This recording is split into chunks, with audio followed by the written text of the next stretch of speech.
Se ve perfecto. Bien. Bueno, lo primero de lo que vamos a hablar, ¿qué es esto de la comunicación pública de la ciencia, como se la conoce ahora? Básicamente, la conocemos por varios nombres, el más famoso es divulgación científica, básicamente, pero desde que empezó a profesionalizarse, sobre todo en nuestro país, que hay varios posgrados ahora, se eligió este nombre que abarca un poco más a todas las formas de comunicación que existen para contar la ciencia al público no especializado. Podemos decir que la comunicación pública de la ciencia existe desde hace siglos, básicamente, casi acompañando a la ciencia.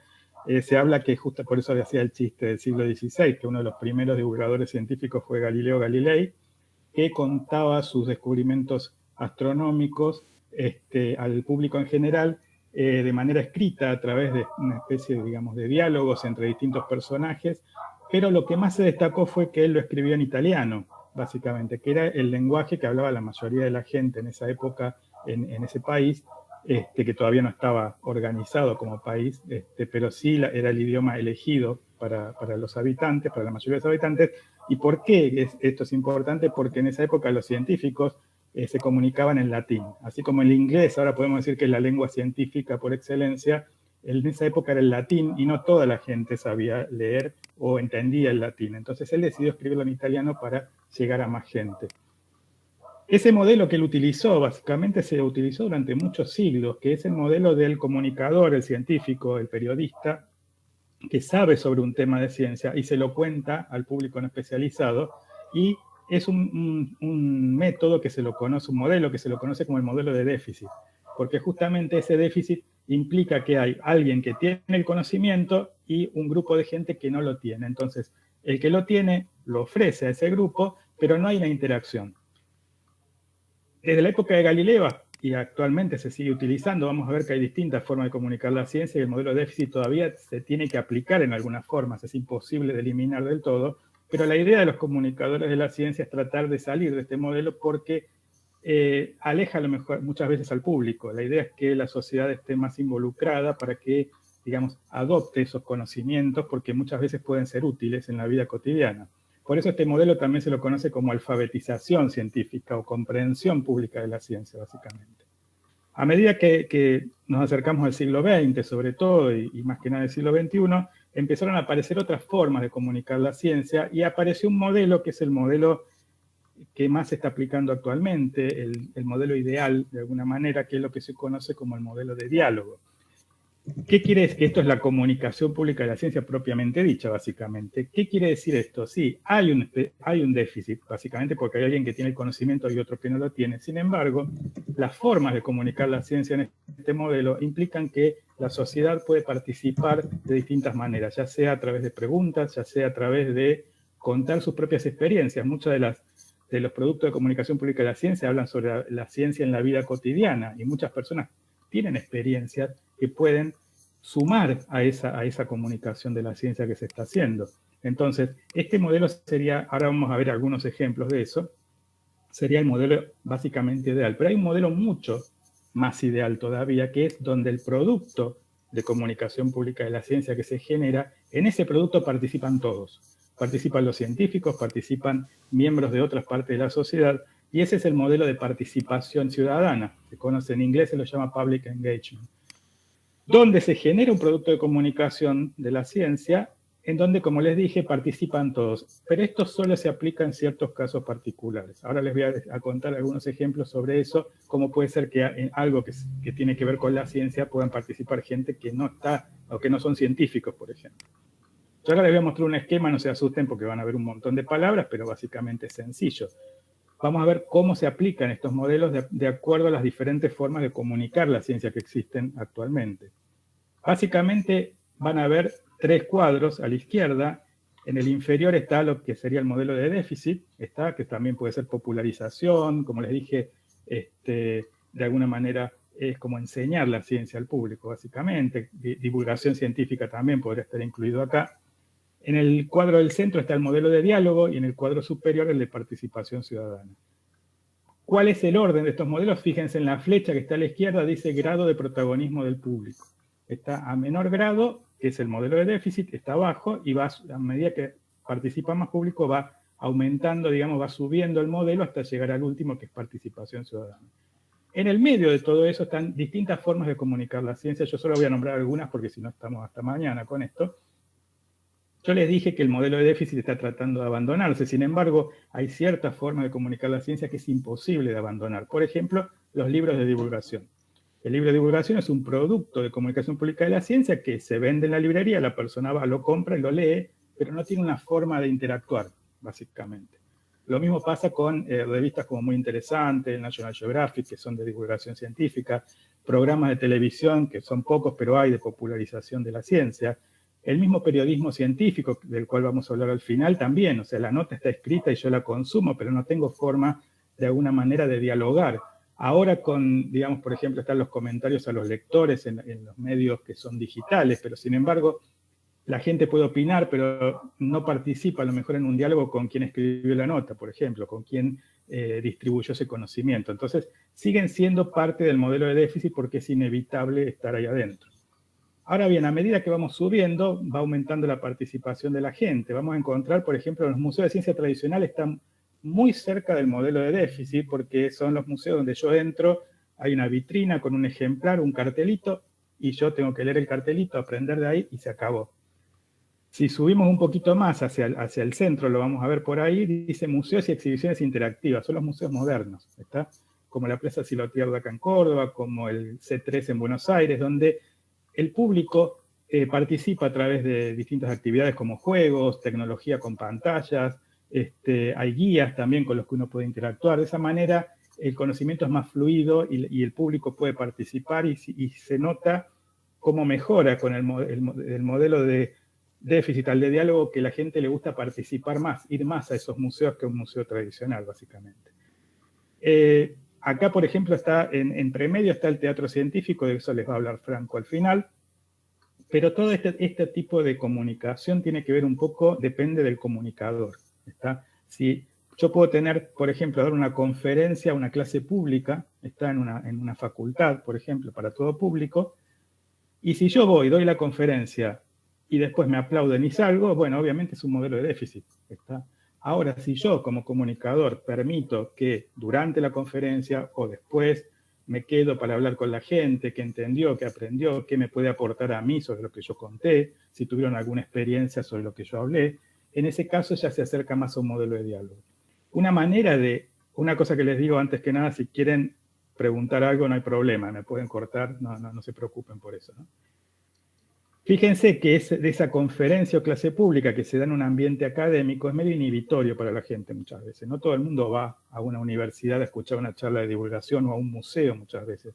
Entonces, se ha adaptado un modelo similar que es el de los cafés científicos. Que está muy de moda ahora están de moda también ir a una cervecería, por ejemplo, a dar una charla científica. ¿Por qué? Es básicamente lo mismo, pero en un ambiente que es más cordial, más conocido, más amable para el público. Entonces el público está un poquito más suelto y hace más preguntas, participa, cuenta experiencias, etc. Entonces se acerca más a un modelo de diálogo. Obviamente, de nuevo, depende del comunicador. Si yo voy a un café, charlo y me voy, no es modelo de diálogo. O sea, la idea es que haya participación mutua, interacción. Y también los conocimientos que tiene el público, sus experiencias, me pueden aportar a mí como comunicador y mejorar mi charla para el futuro. Por ejemplo, puedo agregar cosas, anécdotas a mi charla que la van a mejorar mucho. Y bueno, y en el último punto que yo les conté, que no se puede aplicar a todo en la comunicación de la ciencia, que es el de participación ciudadana, es muy complejo básicamente, tiene que ver con cuando se arman comités técnicos científicos mixtos, como lo que pasó durante el debate sobre la ley del aborto, donde había un componente científico en esa legislación. Entonces había que formar comités para contarle a los científicos, a los legisladores, el punto de vista científico y otros puntos de vista, para que tomaran la decisión si votar a favor o en contra. ¿Está? Se generaron productos de comunicación, en este caso de la ciencia, por parte de científicos, que exponían el por qué había que votar a favor o en contra de esa ley. Ejemplos clarísimos tienen que ver con cuando un Estado toma una decisión, por ejemplo, hace un proyecto, que de alguna manera es para mejorar la vida de la gente, pero también puede traer a colación un perjuicio, ¿está? Muchas veces la ciudadanía se pone en contra de ese proyecto. Y a veces la ciencia está involucrada en esos proyectos. Por ejemplo, cuando hay extractivismo de hidrocarburos, de litio, por ejemplo, lo que pasó con las papeleras en Uruguay, por ejemplo, la autovía de Punilla que se está haciendo ahora en Córdoba, acá.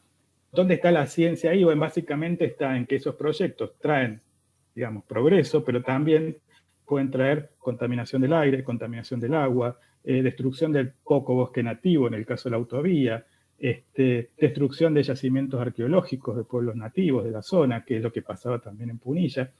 Y el ejemplo de la autovía de Punilla es ideal porque se generó un producto de comunicación pública de la ciencia, que fue un informe que se presentó en audiencia pública, que ese producto de comunicación pública de la ciencia estaba dirigido básicamente al Estado que iba a hacer ese proyecto, para justificar por qué el proyecto no podía pasar por donde estaba marcado.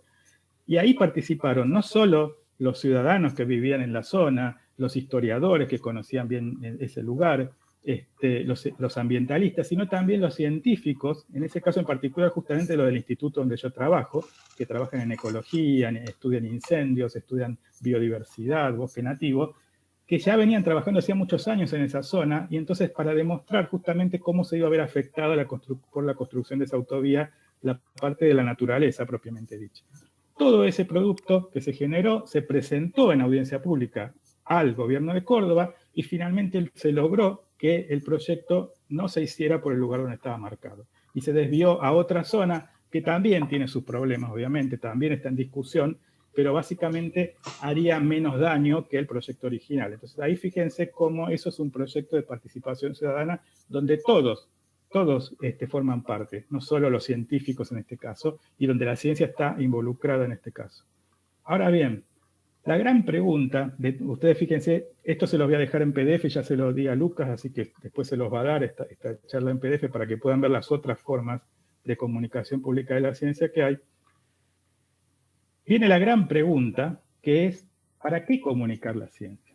Esta pregunta se la hacen más que nada los científicos. Los científicos que están muy acostumbrados a trabajar en sus laboratorios o en sus trabajos de campo, después generar un producto de comunicación, pero solo para colegas, que son los papers, que solo lo van a entender sus colegas, dar conferencias en congresos, por ejemplo, también a los colegas. Pero ¿para qué comunicarle la ciencia a las demás personas de la sociedad? Bueno, yo les voy a dar 4 formas de contestar esta pregunta. Hay muchísimas, cada uno elige la que más le parezca, pero siempre es bueno comunicar la ciencia. Y una que está en boga ahora, básicamente, lamentablemente por el sacudón que sufre la ciencia cada tantos años, es justamente para explicar en qué se utilizan los impuestos que paga la gente. La mayor parte de la investigación que se hace en nuestro país y en muchos países del mundo, inclusive en Estados Unidos, se paga con fondos del Estado, o sea, con los impuestos que paga la gente. Entonces está bueno que la sociedad sepa en qué se utiliza el dinero que pone en impuestos en ciencia.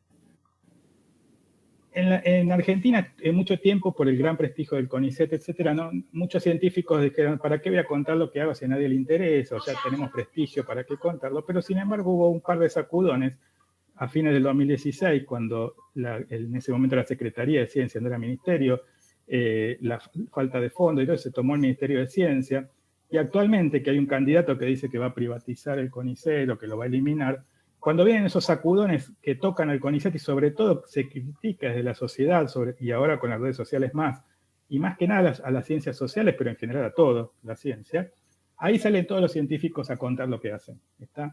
Tendremos que evitar que existan esos sacudones y tratar de contarlo todo el tiempo y que se sepa más y no que pasen estas cosas, pero bueno, es una forma de contestar esta pregunta, la cual muchos científicos la tienen presente todo el tiempo y otros solo cuando pasan estas cosas, ¿no es cierto? Otra forma de contestar esta pregunta, que a mí en particular me parece muy importante, es despertar vocaciones científicas en los jóvenes. El mismo Carl Sagan, hay un video dando vuelta por ahí que él nos explica qué pasa, que cuando los niños pequeños son científicos natos. Ellos hacen muchas preguntas, meten mano en todo, quieren saber todo sobre la naturaleza, están en la famosa edad de los por qué, se ensucian, hacen de todo y siguen a veces inclusive una especie de método científico para entender lo que pasa en la naturaleza. Pero después viene la adolescencia, viene el colegio secundario y muchos de esos chicos pierden ese interés, esa curiosidad que es ideal y necesaria para alguien que va a hacer ciencia. Carl Sagan dice que no sabe qué pasa, si son las hormonas, si es la educación secundaria, una falla en la educación secundaria, pero después cuando muchos de esos adolescentes tienen que elegir que van a estudiar en la universidad, eligen de todo menos la ciencia, o sea, es una de las menos elegidas. Entonces, la comunicación pública de la ciencia justamente sirve, y particularmente en el grupo adolescente, más que nada para despertar esa chispa y mostrarles lo interesante que es la ciencia y lo importante que es. ¿Y por qué es importante tener chicos que quieran estudiar ciencia? Porque está comprobado que la mayoría de los países que están mejor, por decirlo de alguna manera, a nivel social, a nivel económico, a distintos niveles, son aquellos que tienen más científicos por habitante, ¿no? Por cada 10.000 habitantes. Argentina es el que más tiene en Latinoamérica, en ese caso, pero está muy lejos de, por ejemplo, Estados Unidos, los países de la Comunidad Económica Europea, China, Japón, Corea del Sur, Australia, etc. Está bien, no se soluciona teniendo más científicos, hay que solucionar otras cosas también, porque no es lo ideal tener científicos que no tengan plata para trabajar, pero es una forma de empezar, de que haya más interés en la ciencia por parte de los jóvenes, a la hora de elegir si van a estudiar algo en la universidad. Otra forma de contestar esta pregunta, ¿para qué comunicar la ciencia? Básicamente tiene que ver con aportar a la construcción del pensamiento crítico. ¿Está? ¿Por qué? Pensamiento crítico, que es ese pensamiento que utilizamos cuando tenemos varias opciones y tenemos que elegir la mejor, dentro de todo, analizar cada cosa y ver por qué lugar vamos, la utiliza la ciencia todo el tiempo. Y contar ciencia implica también enseñar cómo funciona ese pensamiento crítico. ¿Está? Y cómo no solo sirve para hacer ciencia, sino que sirve para todas las decisiones que tomemos en nuestra vida. ¿Está? Por ejemplo, yo acá puse como ejemplo el votar. Saber a quién votar, y estamos en una época ideal para eso, implica analizar lo que me está diciendo cada candidato, buscar, a ver si me está diciendo la verdad, si dijo eso en algún momento o no lo dijo, si va a poder hacer lo que promete, y no quedarme con el que hace el TikTok más lindo y ese tipo de cosas. ¿Está? Lo mismo si quiero decidir si tengo que hacer una dieta o tengo que algún tipo de cosa, no quedarme con la dieta que me parece más colorida, más linda, sino ponerme a analizar todo lo que me están ofreciendo, a ver cuál es la mejor opción para mí. ¿Me puedo equivocar? Sí, todos nos podemos equivocar, pero me voy a equivocar menos si utilizo el pensamiento crítico pesando las distintas opciones que tengo, y la comunicación pública de la ciencia puede ayudar, aportar a que las personas construyan ese pensamiento crítico a partir de enseñar cómo se maneja la ciencia en ese sentido. Y la última forma de contestar esta pregunta, que básicamente es muy sencilla, que es mostrar la belleza inherente de la ciencia. La ciencia, que está vista como difícil, complicada, tiene muchas cosas lindas. ¿Por qué? Porque estudia la naturaleza, básicamente. No queda otra. Y las ciencias más atractivas, sobre todo a nivel visual, que es lo que más llama la atención muchas veces, justamente son aquellas que muestran lo que no conocemos, lo que no podemos ver con nuestros ojos, como son la biología y la astronomía, que son dos ejemplos que puse ahí. A la izquierda hay un grupo de células vistas al microscopio con con algunas de sus partes teñidas con distintas proteínas fluorescentes para mostrar las estructuras. La biología estudia muchas cosas, pero entre ellas aquellas que tenemos que mirar por un microscopio, que no podemos ver a simple vista, y nos asombra todo lo que podemos ver a través de eso. Y es una linda forma de contar, por ejemplo, cómo funciona nuestro cuerpo, ese tipo de cosas. Y a la derecha puse una foto de una nebulosa, porque la astronomía justamente muestra otras cosas que no podemos ver. Son cosas que están muy lejos, que son muy grandes, pero no las podemos ver en detalle. Y ahora con estos grandes telescopios que hay en el espacio, podemos ver cosas que nos asombran y que nos enseñan mucho, y inclusive estamos aprendiendo a ver si podemos encontrar vida en otros planetas a partir de esto. Entonces, simplemente con eso, con el impacto, sobre todo visual, o las historias que uno puede contar, de eso vamos a hablar más adelante, ya es interesante comunicar la ciencia, ¿no? Ahora bien, ¿cómo la comunico la ciencia? ¿Está? Y ahora van algunos consejos, algunos tips que les pueden servir o no para este trabajo que tienen que hacer o para el futuro también. Lo primero y principal, que se lo digo yo sobre todo a los jóvenes, es no tener miedo a las críticas, sobre todo a los colegas y sobre todo a los colegas que no comunican ciencia. ¿Está? ¿Por qué digo esto? Porque cuando uno comunica ciencia hay algunas cosas que quedan afuera, obviamente. Las ciencias en general tienen lenguajes complejos, usan palabras que no conoce todo el mundo, solo los que estudian esas ciencias. Entonces, muchas veces cuando ustedes generan un producto de comunicación, que puede ser algo escrito, algo visual, como sea, van a quedar algunas palabras complejas afuera, algunos conceptos afuera, pero lo principal es que ustedes están convencidos de que lo importante se entiende. ¿está? Les van a decir los colegas que falta rigurosidad, no dijiste todo lo que tenías que decir. Bueno, no, olvídense, si ustedes están seguros de lo que están comunicando, háganlo. Yo escuché a muchos investigadores grandes diciéndole a sus becarios que se dedicaban a comunicar la ciencia que estaban perdiendo el tiempo, que se dediquen a trabajar en el laboratorio y no pierdan el tiempo contando ciencia. Bueno, yo les digo que comunicar la ciencia no es perder el tiempo, eso métanselo en la cabeza. Si a ustedes les gusta y lo quieren hacer y lo hacen bien, háganlo. Segundo, importante, no traducir ni bajar el lenguaje y está entre comillas a propósito. Esa imagen que ven ahí es una metáfora sobre lo que es el método del déficit, que es el modelo de déficit, perdón, que les conté antes, que es la famosa torre de marfil. En la torre de marfil en la punta están los científicos, los sabios que tienen todo el conocimiento, y ellos son los que deciden qué conocimiento van a compartir con la gente, con el público que está abajo, que está en el suelo, que está lejos. Ellos están inalcanzables, por eso se habla de un modelo de déficit. Esas personas que están abajo, que es lo que se llama el vulgo, de ahí viene la palabra divulgar, solo van a obtener aquellos que deciden, esos comunicadores, esos sabios, esos científicos que les van a dar o que creen que van a entender. Por eso yo he escuchado a muchos colegas que hablan de cuando tienen que preparar algún material, bueno, tengo que traducir lo que hago en el laboratorio, si no, no me va a entender la gente, o tengo que bajar el lenguaje porque si no nadie me va a entender. Y eso muchas veces entre colegas no hay problema, pero si lo escucha alguien que no sabe, puede sonar despectivo. Sobre todo bajar el lenguaje. No bajamos el lenguaje nada. Hablamos el mismo lenguaje, solamente usamos distintas palabras cuando comunicamos ciencia a un público no especializado. Traducir es un poco menos grave, quizá, por lo menos para mí, porque tiene dos acepciones. Una es decir una cosa de un idioma, decirlo en otro idioma. Eso no es comunicar ciencia porque estamos hablando del mismo idioma. Pero la otra acepción es contar una cosa de una manera diferente. Bueno, en ese caso sí podemos decir que estamos haciendo una traducción, básicamente. Estamos contando algo que es extremadamente complejo de una manera más sencilla, pero básicamente estamos hablando el mismo idioma. Otra cosa importante a tener en cuenta cuando van a preparar algún material de comunicación pública de la ciencia es tener claro el público al que dirigen el mensaje. Y esto es lo más difícil, ¿está? Yo el público se los dividí acá en tres, o sea, el público es muy heterogéneo, básicamente. Van a tener un grupo que es ávido de ciencia, que hay muchísimo material, que son los niños de primaria, básicamente, que como les dije, son los que más les interesa la ciencia, los que quieren conocer más, los que más preguntas hacen, los que hacen aportes muy interesantes muchas veces en una charla, por ejemplo, y que con los cuales obviamente hay que interactuar con un lenguaje más sencillo. Si es algo escrito tienen que ser oraciones cortas, a través de los juegos, por ejemplo, muchas imágenes. O sea, es un público difícil pero también fácil al mismo tiempo. Después tienen el grupo, como les dije, los adolescentes, el grupo más difícil de entrarle básicamente. Hay muchos adolescentes interesados en la ciencia, los que participan en la Feria de Ciencias son un ejemplo, pero son una minoría por lo general. Entonces, es el público más difícil de atraer muchas veces. Y después está el público adulto, que es el más heterogéneo de todos, porque tienen distintos niveles de educación, distintas edades, pero tienen alguna mayor comprensión de algunos conceptos que les pueden servir a ustedes para preparar un material. Ahora bien, si a mí me invitan a dar una charla a un colegio primario, yo sé más o menos qué material preparar, qué material llevar, qué edades tienen los chicos. Eso básicamente es más fácil. Pero si, por ejemplo, yo tengo que escribir un libro, como me ha pasado, o tengo que ir a dar una charla para todo público que me invitan en un museo y de golpe llego y empieza a llegar el público y llega un abuelo con sus nietos, unos papás con hijos adolescentes. Entonces yo, ¿para quién preparo el material? ¿Está?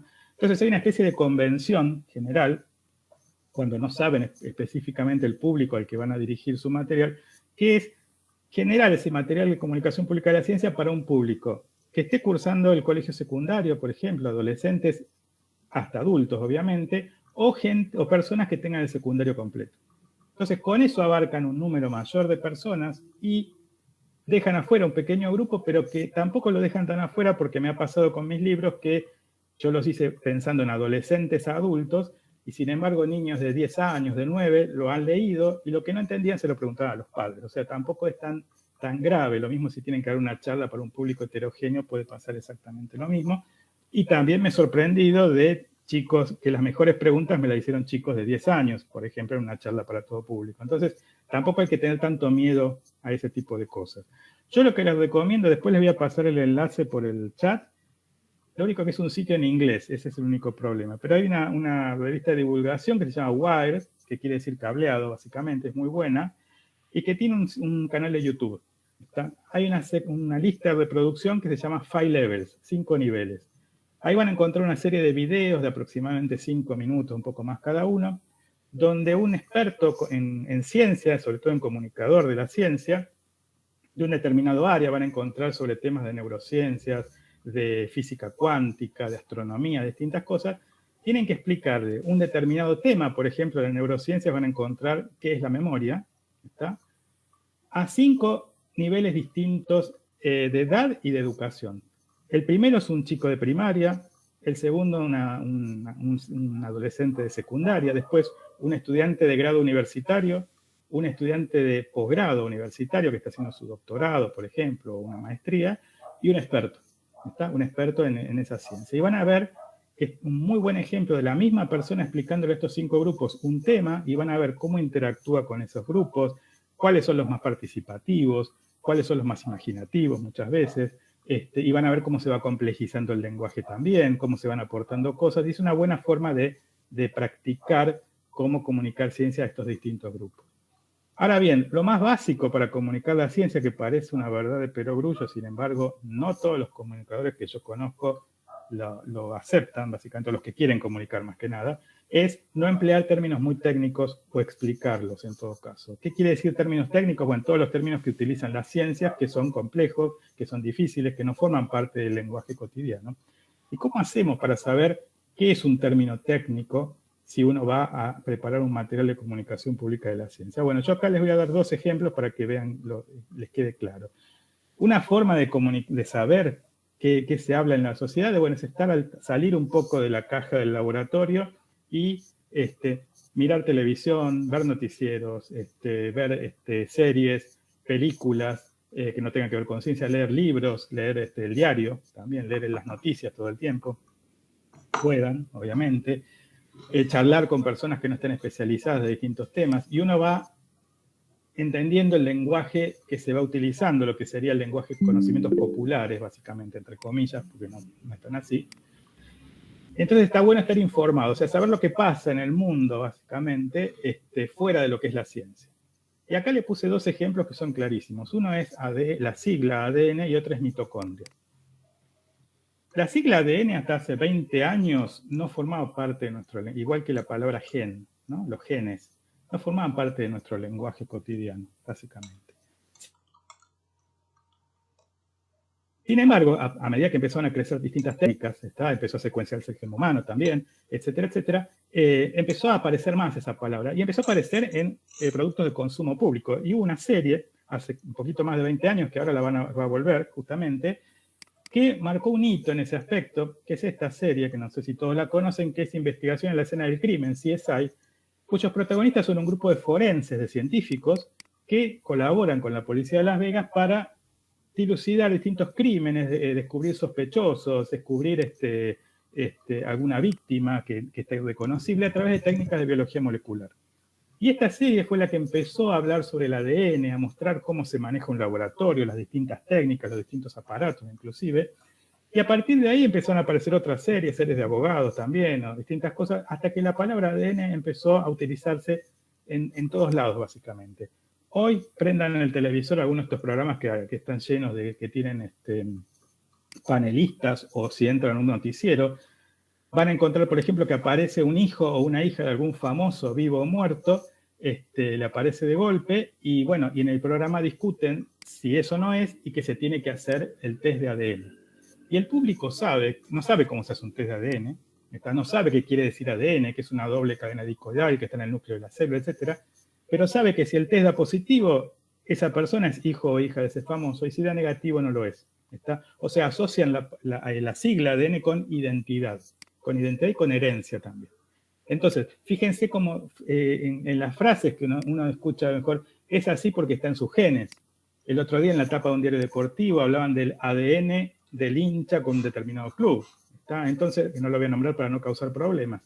Pero se habla de ese tipo de cosas y ya se entiende el concepto, no hace falta saber qué es el ADN. Sin embargo, está la palabra mitocondria, que si quieren pueden salir, ahora no porque es tarde, pero mañana salgan a la calle y pregúntenle a la gente si saben qué es una mitocondria, asegúrense que no son científicos, Y les puedo asegurar que casi nadie sabe qué es una mitocondria. ¿Qué pasa si yo trabajo con mitocondrias en una enfermedad donde las mitocondrias están afectadas? Eso afecta a su vez a las células y al organismo, y tengo que hacer un producto de comunicación pública de la ciencia hablando de esa enfermedad. ¿Puedo no usar la palabra mitocondria? Y es muy difícil, es muy complicado. Entonces, cuando tengo que usar un término técnico, lo puedo explicar, y lo puedo explicar, por ejemplo, y ahora vamos a hablar de eso, a través de una metáfora. Por ejemplo, puedo decir, la mitocondria es la batería de la célula, la fuente de energía de la célula. Acá los van a atacar los colegas y decir, bueno, falta rigurosidad ahí porque la mitocondria también hace otras cosas, tenés que decir que tiene un ADN propio, que es una organela de la célula. Bueno, si la enfermedad de la que yo hablo justamente tiene que ver con un problema con la energía de la célula, con eso es suficiente y está claro. Entonces yo puedo nombrar a la mitocondria, la primera vez que la nombro, le engancho esa metáfora y a partir de ahí la puedo seguir nombrando a la mitocondria y ya la imagen está armada. O sea, saben las personas de lo que estoy hablando y puedo seguir hablando de la mitocondria sin ningún problema. Esa es una forma de trucar ese tipo de cosas. Ahora vamos a hablar un poco de las metáforas también sobre eso. Otra cosa importante a la hora de generar algún producto de comunicación pública de la ciencia son las palabras. Entonces, tener en cuenta qué palabras se usan en ciencia y que a lo mejor en el lenguaje de público no especializado tienen significados distintos. Yo les voy a mostrar una tabla con varias palabras, solo voy a nombrar 2 por cuestiones de tiempo, pero les dejo el PDF así que los pueden ver las otras. Una palabra es teoría, por ejemplo. La usamos mucho en ciencia, la teoría de la evolución, la teoría de la relatividad. Bueno, en ese caso una teoría es un modelo que tiene muchísima evidencia que está respaldando ese modelo, que va creciendo con el tiempo y se va modificando, inclusive se va perfeccionando para explicar alguna cosa en particular, ya sea la evolución, ya sea la relatividad en la física, etc. Ahora, en el lenguaje de todos los días, la palabra teoría se usa más que nada como una especulación, un presentimiento. O sea, yo tengo la teoría que la nena esa de la vecina no es hija del padre, por ejemplo, ya que estamos hablando de ADN y de herencia. Se usa de esa manera. Entonces, cuando yo uso la palabra teoría, y ha pasado muchas veces que se habla de teoría de la evolución en un artículo de divulgación, y la gente dice, bueno, es una teoría nada más. Bueno, cuidado cuando usan esa palabra, hay que ver la forma a lo mejor de explicar quizá por qué ese tipo de teoría no es la que usamos todos los días, sino que es algo más sólido. Otra palabra que también tiene sus cosas es la palabra droga. ¿Está? La droga en ciencia es un compuesto activo, por ejemplo. En los laboratorios tenemos drogueros. ¿Está? Los drogueros no es que va a entrar la policía a allanar todos los laboratorios de ciencia, sino que los drogueros guardamos todo lo que utilizamos para hacer experimentos. Por ejemplo, el cloruro de sodio, la sal de mesa, que se usa en muchos experimentos. Sin embargo, si ustedes prenden el televisor ahora y hablan de droga, están hablando de una sustancia ilegal. ¿Está? Siempre. Entonces, mejor no usar tanto esa palabra en un artículo de divulgación, excepto que estemos hablando obviamente de algo ilegal, pero sino tratar de usar otras cosas como compuesto activo, si es un medicamento, decir medicamento, etc. Entonces, estar al tanto de ese tipo de cosas para no meter la pata, para que no se malinterprete lo que uno está diciendo. Y la otra cosa es, si ustedes tienen dudas, o sea, tienen que dar una charla de divulgación o tienen que escribir un artículo de divulgación, bueno, simplemente vayan, practiquen con personas ajenas al ambiente científico. Por ejemplo, parientes, amigos, vecinos, alguien que los quiera mucho, les tenga mucha paciencia, y ustedes van y le dicen, che, mañana tengo que dar una charla para todo público, ¿me podés escuchar a ver qué te parece, si se entiende? O, mira, escribí esto, lo podés leer antes que lo publique, a ver si se entiende un poco. Y entonces tienen un feedback de alguien que digamos, está dentro de ese público al que ustedes se dirigen. ¿Está? Bueno, y ahora les doy una más y después hablamos de periodismo científico. Entonces, una cosa importante, yo les dije las metáforas. Acuérdense, la mitocondria es la batería o la pila de la célula. Puedo hacer uso de metáforas. ¿Está? Muchos comunicadores de la ciencia las critican un poco las metáforas, no les gustan a lo mejor, pero sin embargo está muy bueno utilizarlas. No está bueno exagerar en su uso, ¿está? Usar metáforas para todo, hacer un artículo lleno de metáforas, porque confunde, pero sí son importantes. Y tengan en cuenta, y acá viene el ejemplo que les quiero dar, que las metáforas las usamos todos los días de nuestra vida en un montón de cosas y no nos damos cuenta a lo mejor que son metáforas. ¿Está? Les voy a dar 4 ejemplos que no tienen que ver con ciencia para que entiendan que las metáforas no son una cosa que está solo circunscripto a la literatura o a la poesía, como muchos piensan. Cuando una persona está diciendo algo con demasiado detalle y está dando mucha vuelta y todo eso, decimos, por ejemplo, que esa persona está hilando muy fino. Y sin embargo, cuando decimos eso entendemos lo que decimos, pero no estamos viendo esta imagen, no estamos viendo una persona que cose, ¿está? Es una metáfora, ¿está? Van a encontrar miles, yo nada más le voy a nombrar 4. Otra, por ejemplo, cuando un policía, un detective toma distintas pistas y las va uniendo para llegar a una conclusión, decimos, por ejemplo, que está atando cabos. Sin embargo, no está atando nudos en una soga, ¿está? Cuando una persona está estudiando y dice, no doy más, no quiero estudiar más, no me entra más nada en la cabeza no es una caja que se llena y que tiene un límite a lo mejor. Simplemente entendemos, no vemos a esta persona con la cabeza llena de cosas y en su interior, sino que entendemos que ya no da más, no quiere saber más. Y hablando de no dar más, cuando una persona está muy cansada, por ejemplo, está haciendo una maratón y ya no llega a la meta y todo eso, y una frase que se utiliza mucho es decir, estoy fundido. Y cuando uno no ve a la persona de esta manera como en la foto, sino que nos damos cuenta que ya el cuerpo no le da más. Entonces, fíjense cómo las metáforas las usamos constantemente y seguramente van a encontrar un montón más de metáforas. Entonces, no está mal usar metáforas, y menos para comunicar la ciencia, donde tenemos que explicar términos extremadamente complejos muchas veces. Ahora bien, otra cosa importante, por ejemplo, usar sucesos de la vida cotidiana. La comunicación pública de ciencia está lleno de estos productos de la vida cotidiana. Yo les voy a dar solo un ejemplo para que vean que tiene que ver con la química. Y es una infografía. Esta infografía, por ejemplo, que habla de la tostada. ¿Está? Algo que mucha gente hace todos los días, todas las mañanas. ¿Está? ¿Y qué tiene que ver la tostada con la química? Bueno, básicamente tiene que ver, en la explicación de esta infografía, con una reacción química, que son varias en realidad, que la descubrió ese señor, o la describió ese señor que está ahí en la foto en blanco y negro, que se llama Maillard, la reacción de Maillard, que básicamente habla sobre cómo el calor aplicado sobre determinados compuestos orgánicos produce cambios que llevan, por ejemplo, entre otras cosas, cambio de color, producción de aromas y de sabores.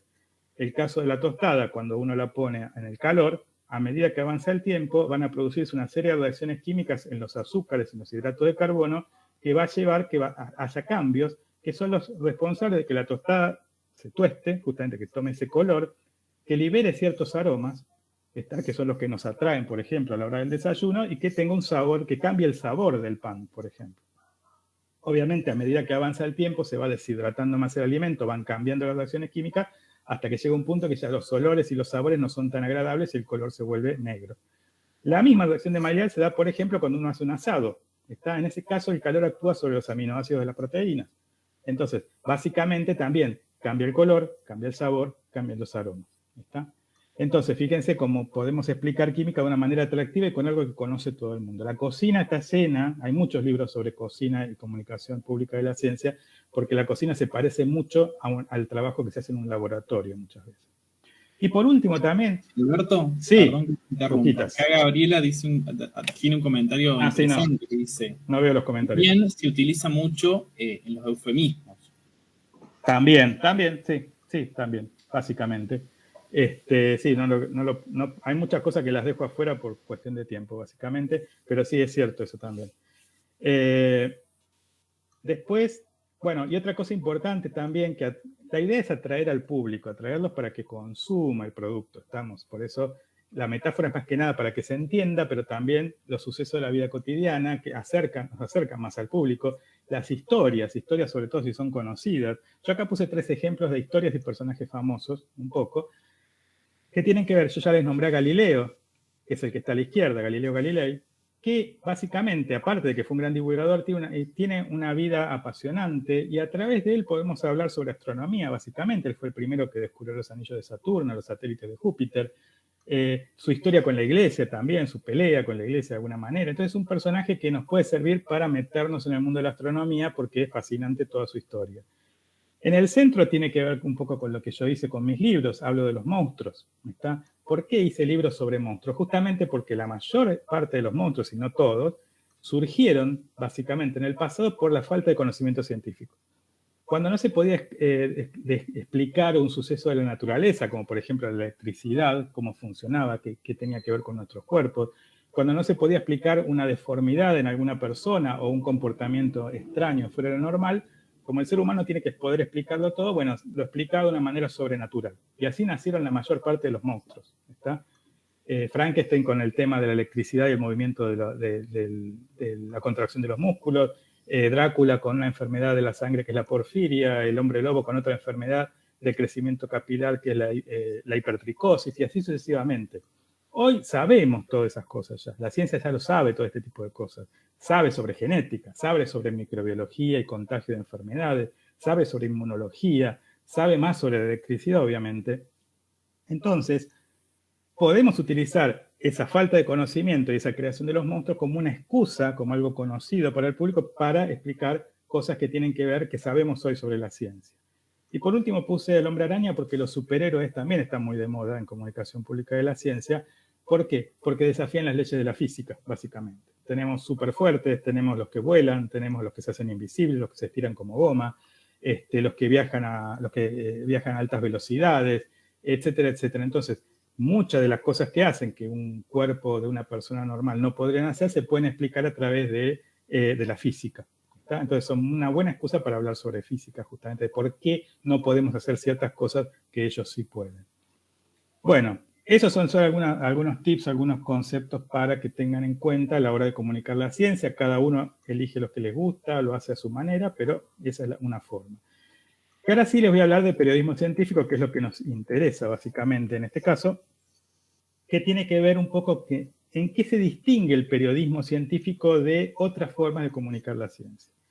En primer lugar, se difunde solo si la ciencia es noticia. O sea, yo cualquier producto de divulgación científica lo puedo generar a partir de cosas de cualquier época. Puedo hablar de dinosaurios, puedo hablar de cualquier cosa, pero no tiene que ser algo novedoso. Sin embargo, el periodismo científico genera materiales a partir de una noticia. Por ejemplo, los premios Nobel. Estamos en la época de entrega de premios Nobel, vieron que en todos los medios al mismo tiempo aparecen quienes ganan el premio Nobel, y de paso se explica por qué se lo dieron. Y a partir de ahí empiezan a aparecer notas de divulgación para que se comprenda exactamente qué es lo que hicieron estas personas para merecer ese premio, por ejemplo.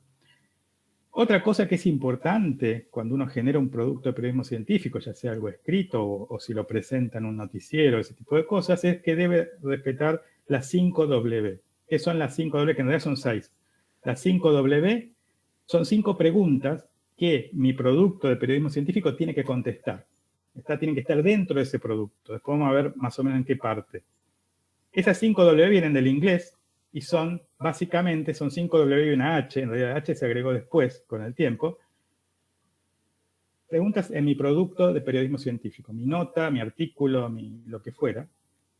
La primera pregunta que tengo que contestar es el what, el qué. ¿Qué pasó? ¿Qué premio se entregó? ¿Qué se descubrió? ¿Qué se publicó? Tengo que decir qué es lo que hicieron un grupo de científicos, generalmente para iniciar la nota, básicamente. No siempre tiene que estar al principio, pero es la más importante, diría yo. El quién también es importante, o sea, a quién le dieron el premio, quién publicó ese paper, quién descubrió algún tipo de cosa, etcétera, etcétera. Ese quién tiene que estar también contestado en ese artículo. El cuándo básicamente es cuándo se publicó el paper, cuándo le dieron el premio, etcétera, etcétera. Como es de actualidad, como es una noticia, el cuándo generalmente es muy cercano. El where, que hay una pregunta, el where es el dónde. El dónde también tiene que ser contestado, o sea, dónde se hizo dónde trabaja ese grupo de investigadores o a qué institución pertenece. Van a encontrar que muchas notas de ciencia empiezan con, por ejemplo, especialistas del CONICET o investigadores de la Universidad Nacional de Córdoba. O sea, el lugar es importante. Después está también el why, ¿por qué? O sea, ¿por qué estudiaron eso? ¿Por qué se dedicaron a investigar ese tipo de cosas? ¿O por qué, en este caso, los premios Nobel, por qué le dieron el premio? ¿Está? Entonces, el por qué también se contesta. Y el último que se agregó hace unos cuantos años, porque antes eran 5W, ahora se agregó el how, es el cómo. ¿Está? Y el cómo también es importante porque es cómo llegaron a esas conclusiones, cómo fue el trabajo para lograr descubrir lo que les permitió ganar un premio Nobel, por ejemplo, o a partir de qué técnicas se usaron para llegar a esas conclusiones, etc. Entonces, todo esto tiene que ser contestado, mientras que en un artículo cualquiera de comunicación pública de la ciencia que no sea de periodismo, no tengo por qué contestar todas estas preguntas. Puedo hablar de cualquier tema, puedo hablar de dinosaurios sin nombrar a los paleontólogos, sin nombrar ninguna institución, etc. ¿Está claro? Otra cosa importante es cumplir un criterio de noticiabilidad. ¿Qué es esto? Básicamente, el primero es el lógico, tiene que ser una novedad. O sea, tiene que estar escrito a partir de una novedad. Generalmente es un hallazgo científico, un invento tecnológico. Hay muchas notas de comunicación, de periodismo científico que surgen a partir de la publicación de un paper, por ejemplo. ¿Está? Tiene que ser reciente, es obvio, es una noticia, tiene que ser lo más actual posible. ¿Está? También entendido como urgente. Y de eso vamos a hablar, cuando hable al final de los partes de prensa, vamos a entender cómo puede ser que cuando sale un paper sale la nota al mismo tiempo, básicamente. La proximidad física. ¿Está? Por ejemplo, para un diario como La Voz del Interior es más importante una nota donde publicó un paper un científico de Córdoba, de la Universidad Nacional de Córdoba, que si es de otra universidad de Argentina, o si es de Latinoamérica, o si es del resto del mundo. Eso es importante siempre a la hora de la noticiabilidad. Lo que afecta a muchas personas y que está asociado a ciencia, por ejemplo, el cambio climático afecta a muchas personas a través de inundaciones, distintos fenómenos, olas de calor, sequías, etc. Bueno, muchas notas que explican esos fenómenos a partir de la ciencia tienen que ver porque afectan a muchas personas. ¿Está? Eso también en cualquier tipo de noticia, o sea, todo lo que afecta a mucha gente siempre es más noticia que lo que afecta a una sola. Lo que es infrecuente, por ejemplo, como por ejemplo en este caso un tsunami, son cosas que no pasan constantemente, pero que sí se explican a través de movimientos de placas tectónicas, ese tipo de cosas, ¿no? Lo polémico, lo que les conté antes, esta es la autovía de Punilla, la famosa autovía de Punilla, y todo lo que tiene que ver con controversias, con lo que se conocen como conflictos de ciencia, tecnología y sociedad, básicamente van a ver que, bueno, lo que tiene que ver con el extractivismo también siempre es noticia, porque aparte de traer progreso también afecta a mucha gente, etc. Lo emotivo siempre vende para cualquier tipo de noticia, ustedes lo saben muy bien, cuando ven un noticiero, pero acá hay que tener cuidado con las fake news, porque las fake news, las noticias falsas, juegan con esto, lo ponen casi en primer lugar, la emotividad. ¿Está? ¿Por qué? Porque mover los sentimientos de las personas, y a veces hasta un punto morboso, muchas veces, hace que se crea más la noticia, y muchas veces esas noticias son falsas. Lo vimos mucho en la pandemia, ese tipo de cosas. ¿Está? Jugar con los sentimientos de las personas, con las emociones, y de esa manera instaurar muchas noticias falsas. Pero en una noticia de verdadera siempre es importante, lo emotivo vende más, por decirlo de alguna manera. Y por último, lo que involucra a un personaje o una institución pública. En el caso, si le dan un premio importante a un investigador cordobés, en el caso de La Voz, por ejemplo, o de Argentina, siempre moviliza mucho en las noticias, sobre todo el público local. Ya les dejo estas dos últimas y termino para que no se haga tan larga. ¿Cómo paso del paper a los medios? Bueno, para eso están los partes de prensa muchas veces. Ustedes a veces dicen, ¿cómo puede ser si ese paper salió hoy y la noticia salió al día siguiente? ¿Cómo hizo el periodista para armar todo eso? Pues básicamente porque existen oficinas de prensa en las distintas editoriales de revistas científicas, como por ejemplo Science, que permiten de alguna manera a los periodistas darles un tiempo para que generen, por ejemplo, una nota para un diario. ¿Cómo es esto? Bueno, los periodistas tienen que estar acreditados en un medio importante, o sea, tienen que estar respaldados por un medio importante, y pueden entrar a distintos sitios, una vez que se acrediten, como Eureka Alert, donde aparecen partes de prensa de las distintas editoriales. Tienen que tener un nombre de usuario, tienen que tener una palabra clave, porque son sitios ultra seguros que permiten ver el paper, no el paper, pero sino un parte de prensa, son un resumen del paper, una semana, 10 días, 15 días antes que salga. ¿Y cómo es esto? Bueno, ellos preparan, como ya saben que el paper va a salir en el próximo número, preparan estas oficinas estos partes de prensa, que básicamente muestran el título, un resumen, una síntesis en un lenguaje de comunicación pública de la ciencia, ponen los contactos de los investigadores de ese paper, teléfono, email, cosa de que el periodista una semana antes, si le interesa el tema, pueda contactarlos y hacerles una entrevista, y de esa manera tienen tiempo de generar una nota. Ahora bien, lo más importante de esta parte de prensa es esto, el embargo, la información de embargo. ¿Qué quiere decir eso? Por eso es un sitio seguro y solo periodistas acreditados pueden participar. El embargo indica el día y la hora en que el paper va a salir publicado. Yo si preparo un material de periodismo científico, una nota, por ejemplo, no puede salir publicada antes de ese día y de esa hora. Si lo hago para ser el primero, como muchos periodistas quieren ser el primero, me cae todo el peso de la ley encima a mí y al medio donde trabajo. ¿Está? Entonces, yo me comprometo cuando entro a estos sitios a respetar el día y la hora del embargo. Entonces, yo me aseguro que el paper salió a esa hora y ese día y mi nota puede salir casi al mismo tiempo. ¿Está claro? Y por último, esto que les va a interesar para el material que tienen que preparar, las partes de una noticia gráfica. ¿Está? Esto es mucho para el diario de papel, el formato digital ya no está tan cercano a esto, algunas partes siguen existiendo, pero básicamente si tienen que armar una nota, como en las viejas épocas, que todavía se arman para un diario de papel, tienen que tener en cuenta las partes importantes de esto.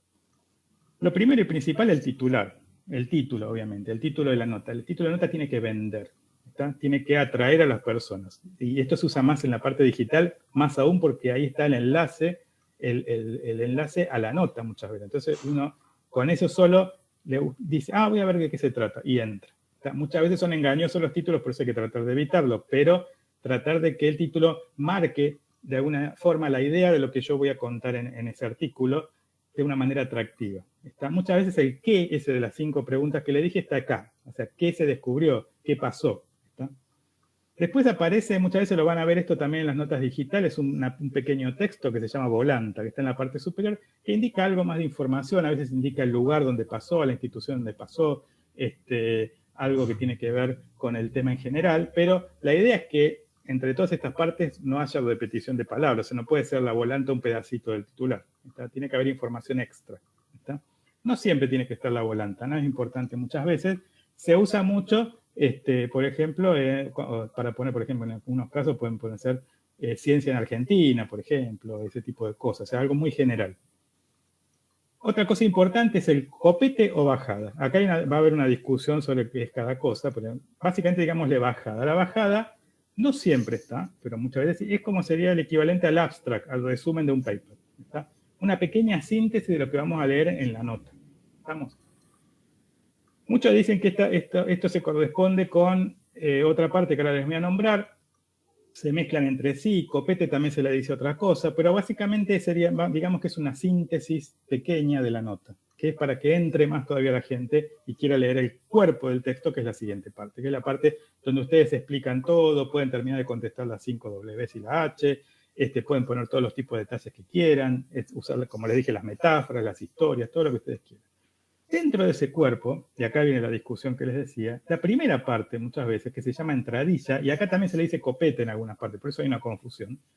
La entradilla vendría a ser como, y por eso cuando hay entradilla muchas veces la bajada no está, porque ya la entradilla vendría a ser como una especie de síntesis general de todo lo que se va a ver. Y muchos dicen que en la entradilla es el lugar ideal para contestar las 5 W. Y después el cuerpo de la nota se pueden explayar todo lo que quieran, dar detalles, etc. ¿Está?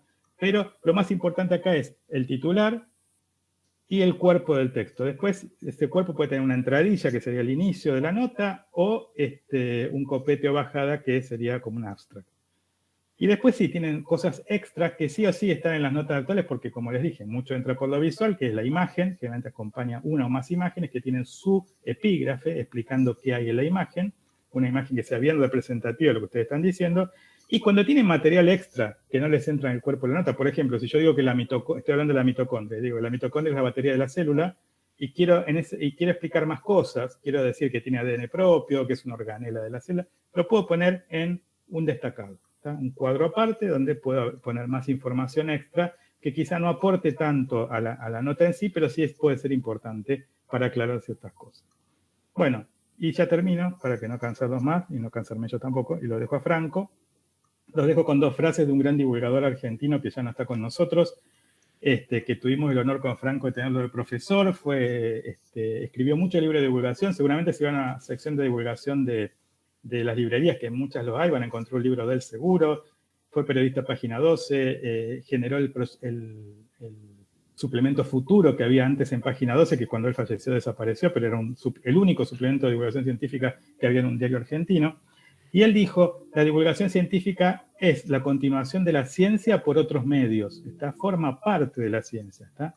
No es una cosa distinta, separada, ¿está? Y algo que me parece más importante aún, no es que existe la ciencia y después se comunica. La ciencia existe si se comunica, si no, no existe. Y esto lo dijo Leonardo Moledo. Así que bueno, los dejo. Gracias por escucharme y por la paciencia de estar hasta esta hora. Muchas gracias.